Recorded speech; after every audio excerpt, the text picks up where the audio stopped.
About the former Norwegian peace envoy to Sri Lanka, Mr. Erik Solheim's interview on the Daily Mirror LK. Actually, here he mentions that it's the Sri Lankans' responsibility, whether Sinhalese, Sri Lankan Muslims, or Sri Lankan Tamils, to solve their problems without depending on the Europeans or Americans or Indians. Actually, the thing is, in this situation, we know that it is the India.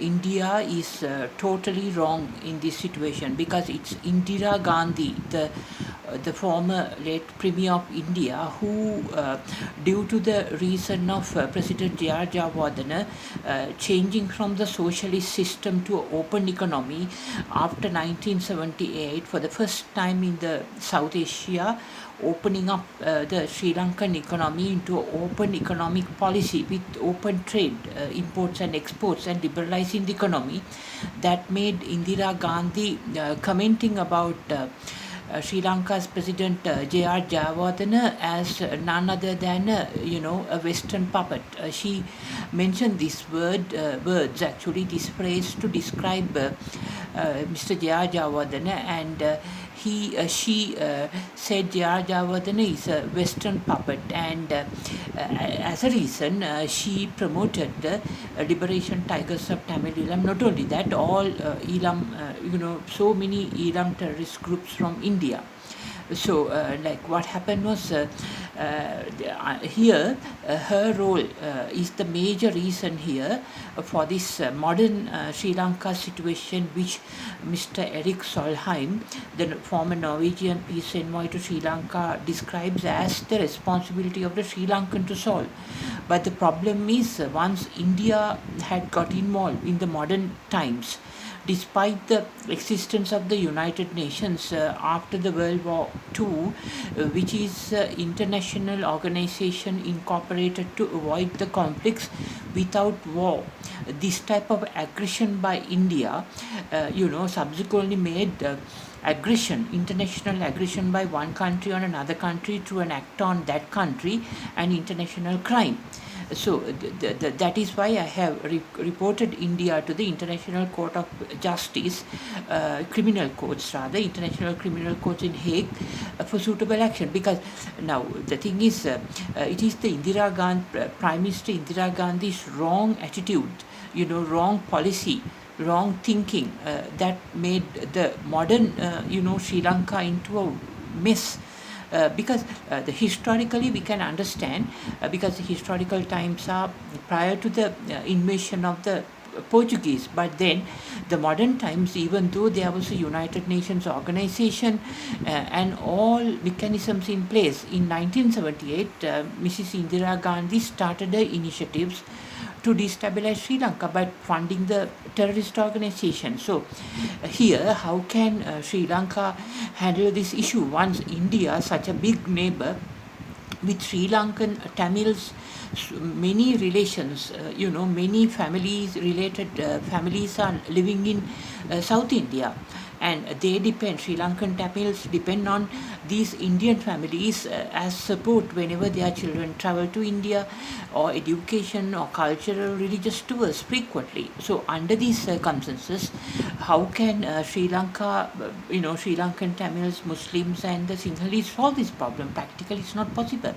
as long as India is there, because in the modern times India proved its military aggression very well for more than 30 years towards Sri Lanka. And not only that, total payments of compensation had not been done, but the Indian High Commissioner's statement recently that India will only look into the housing. Well, Sri Lanka people have no problem as such in housing, but it's more difficult to accommodate India, who are viewed as killers by Sri Lankan Tamil people itself, to give them roofing. How can a Sri Lankan Tamil people family live in their in a house provided by their killers, when they know that their relatives, children, parents, brothers, sisters had been killed by the same people who funded their house? That's not possible, to go according to one's heart's consciousness.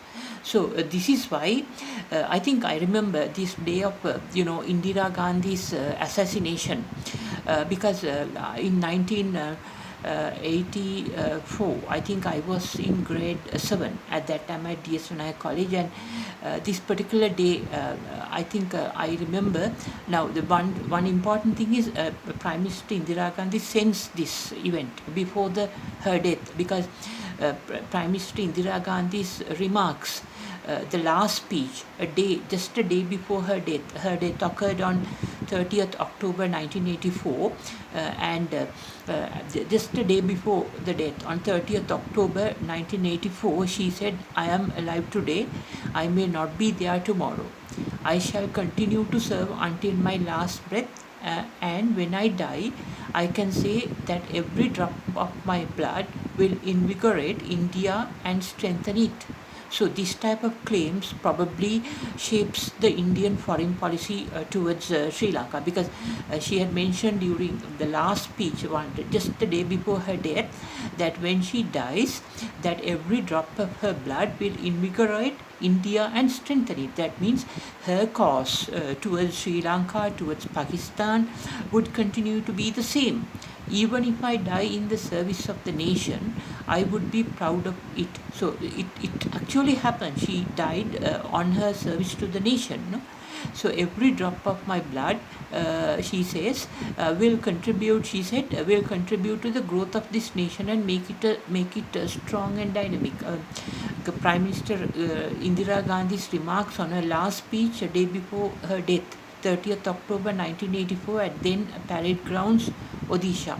So now the thing is, traditionally, India had been, time to time the borders of India change. Under the Emperor Ashoka, India became one of the greatest, kingdoms ever in the world, similar to the Roman Empire. It's Ashoka, the emperor who, make it India like a one united, big kingdom, bringing all the sub-kingdoms under one control. And that resulted in a huge war, and millions died. And subsequently, Emperor Ashoka converted into Buddhism. So now the thing is, such a great country where Gautama Buddha was born, at a time Hinduism was there. Now even we can see the modern times, the educated prime ministers like Indira Gandhi talking about her last breath and her blood drop, service. This type of, comments are very, sensitive to the people when you hear these type of little bit aggressive for a lady to talk like this, because we can see that it's actually the India, which India is originally a Hindu country, but Hinduism, as we know, it actually believes 50% on a god, multi-god system, and also about another half about the same, that according to the law of nature, the karma. So this is the major problem. It stands between the, between the boundaries, two boundaries on the wall. It's not into one side, it's not into the other side also. If there's a wall, it stands on the wall between without being on any of the sides of the land. So this Hinduism has destroyed India because of so vigorous, certain practices in Hinduism. That is why Gautama Buddha, gave up his religion, which was Hinduism, and despite his father disliking it and trying to kill Gautama, Prince Siddhartha, he was courageous enough to go against the Hinduism system in India prevalent that time, and come up with a more civilized way of living under the teachings of Gautama. So India's deviation from Hinduism to the from this Gautama Buddha's teachings, India never carried forward, but rather it dropped, and ultimately it thrived in Sri Lanka, and the neighboring countries like Bhutan and Tibet, etc. So, the Gautama Buddha also preached many times that always a Buddha would first become like a prince and will be born, and thereafter such a prince would become a Buddha only in Great Bharata, not any other country outside India. So this India neglected, right? And this is the downfall of India, because it rather forgot the greatest philosopher ever emerged in the human, not the philosopher, the greatest teacher ever, emerged in the world history, civilization, the Gautama Buddha's teaching, but it went on another blind path where it holds its feet on a wall without onto the either side of the land. That is a similar situation to India, what happened today. So I remember on this day, 31st October, where two of the Prime Minister Indira Gandhi's Sikh bodyguards, they shot her with their service weapons. After all, India gave their own service weapons meant for the Indian army to Sri Lankan Tamil girls and boys. So these historical countries like India and Sri Lanka, not like modern countries in Europe or UK or America, because these countries have a different view, different historical meaning. So you can see the same service weapons like Indira Gandhi gave to Sri Lankan Tamils and trained them in India to destroy our country. The same type of service weapons of her bodyguards, finally, at the garden, in the garden of Prime Minister Indira Gandhi's residence in New Delhi, allegedly, it seems like apparently it's a revenge for the Operation Blue Star. That is the reason given for assassination of Indira Gandhi. The thing is, this shooting occurred as she was walking past a wicket gate guarded by the two men. She was, passing the gate, and then these two men, she was to be interviewed at, just after coming inside by British filmmaker Peter. And after that, what happened was one of the, this bodyguard shot her 3 times using like an arm, and then 30 bullets, right, had gone into her body. And the thing is, like this, and thereafter, the third, like she collapsed, and later she died. So these days I remember at my home in Colombo 9, Dematagoda, Vedona place also, I was talking about her frequently with my parents, and as far as I remember, with my friends, and telling this Indira Gandhi is a very, I did not like her at all. I had a very bad image about her in my mind and brain and the cognition process, and every moment, every second, because I used to read newspapers very much, even though I was in grade 6, 7 those days. So whenever I saw these news reports, every moment, every second, in my brain, mind and cognition process, I used to say, somehow the punishment must come to this woman for what she's doing. And nobody did this. It automatically happened, the nature's law of karma. And finally, she passed away, and today the spot where Indira Gandhi was assassinated is marked by a glass opening in the crystal pathway at Indira Gandhi Memorial. And I think one solution to this Sri Lankan problem is, the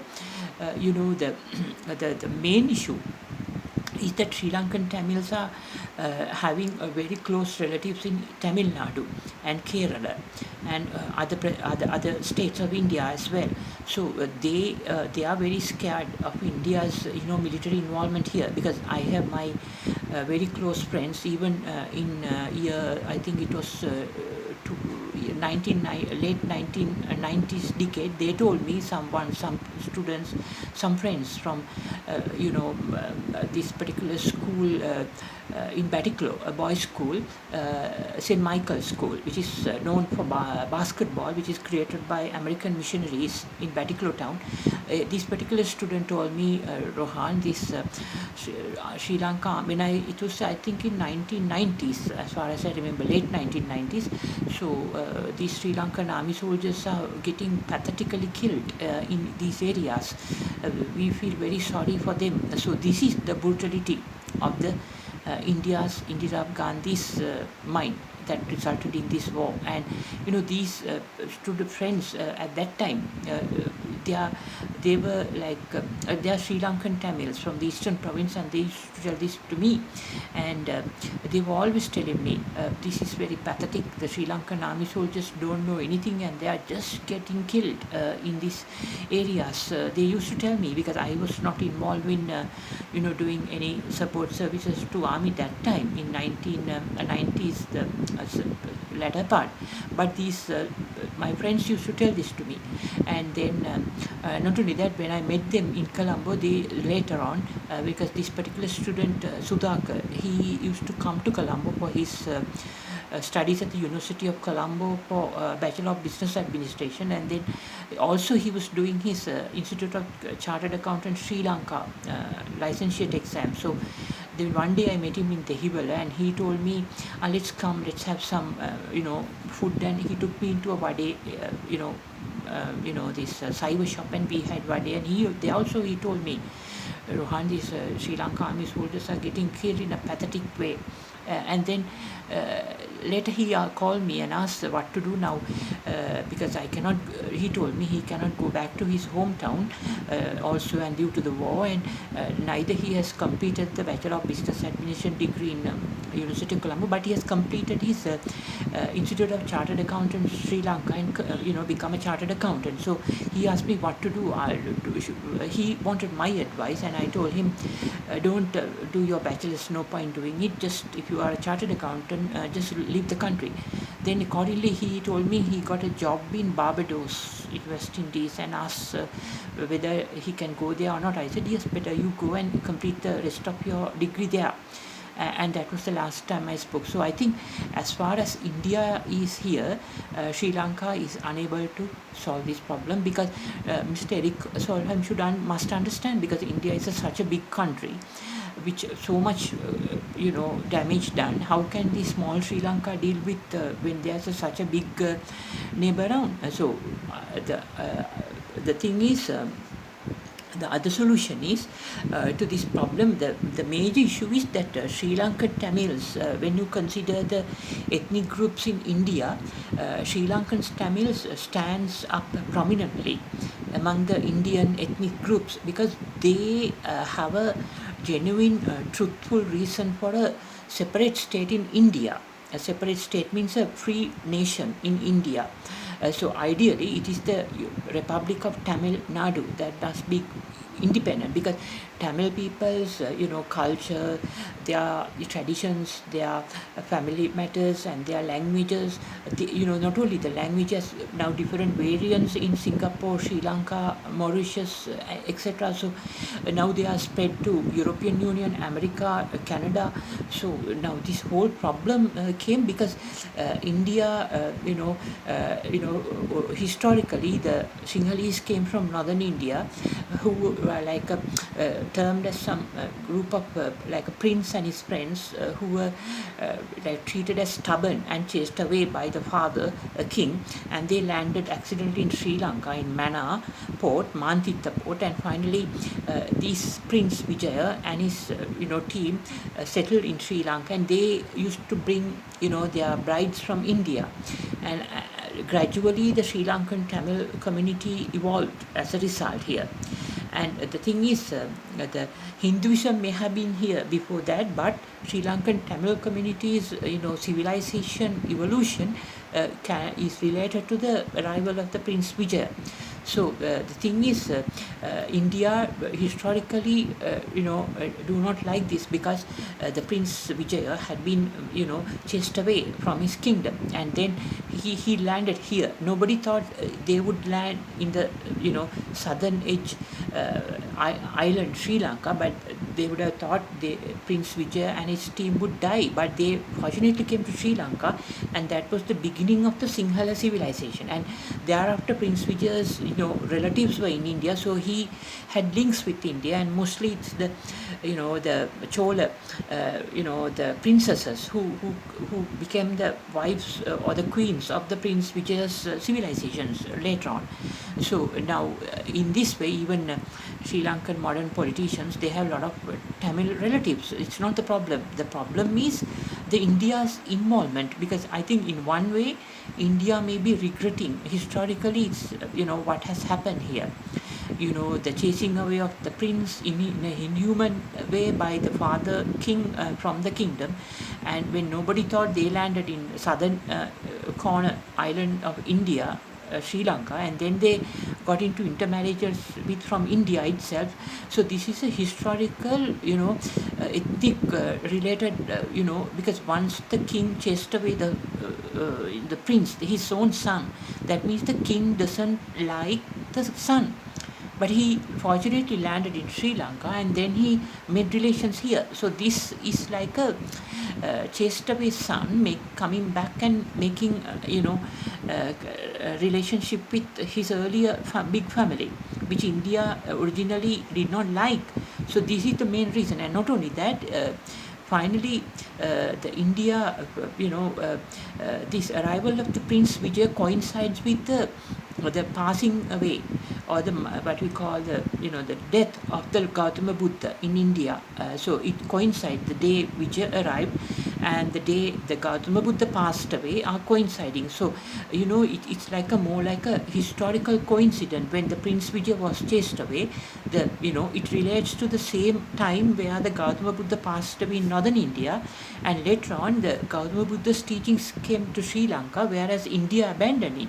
And India followed more like a like a religion, which resulted in the whole India getting divided, and one only the Ashoka, the emperor, who make it a kingdom, and who converted into who adapted Buddhism, not conversion like he on his own.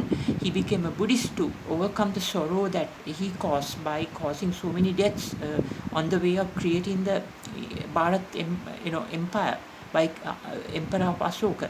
So, but still, after his death, India once again became like small kingdoms, and the British had to make it together, these small kingdoms, and make it like India.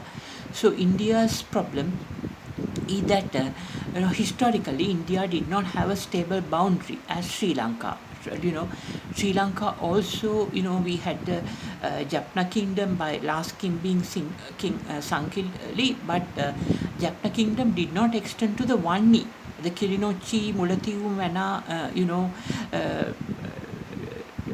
districts. It was mainly in the Jaffna province. So, but they were, they were defeated by the Portuguese. Not that if you look at Sinhalese, the Kotte kingdom, the Kandyan kingdom, the Sri Lankan Sinhalese were not defeated by the British or Portuguese or Dutch. Rather, they came into agreements about the future terms when they found the might of the British. They had to come into a certain understanding as to how to proceed, and they never surrendered, neither they were defeated. But when it comes to Sri Lankan Tamils, the last kingdom in Jaffna district, rather, not the northern province, because Vanni was under,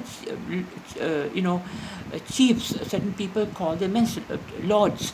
They were warlords, not really under the Kandyan, the Jaffna kingdom. So the last king of Jaffna, he was defeated by the Portuguese. So his defeat means the collapse. So now, there is no way to revive it, because once defeated, right?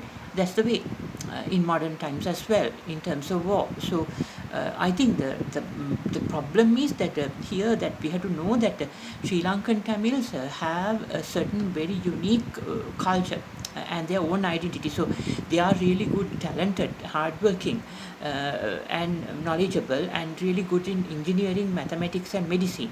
So they must have their own country in their fatherland in Tamil Nadu. That is a requirement here. So that is why India, fooled our Sri Lankan Tamils to make a country here, which is totally out of the way. Knowing that to destabilize Sri Lanka, also India did this, and finally, it turned other way. Because historically the Gautama Buddha's teachings flourished here, and Sri Lanka thrived. So India's wicked actions brought their downfall throughout the history. So I think the best thing is to India to know the requirements of the Tamil people to have their own country in Tamil Nadu, and to accommodate them as a different country.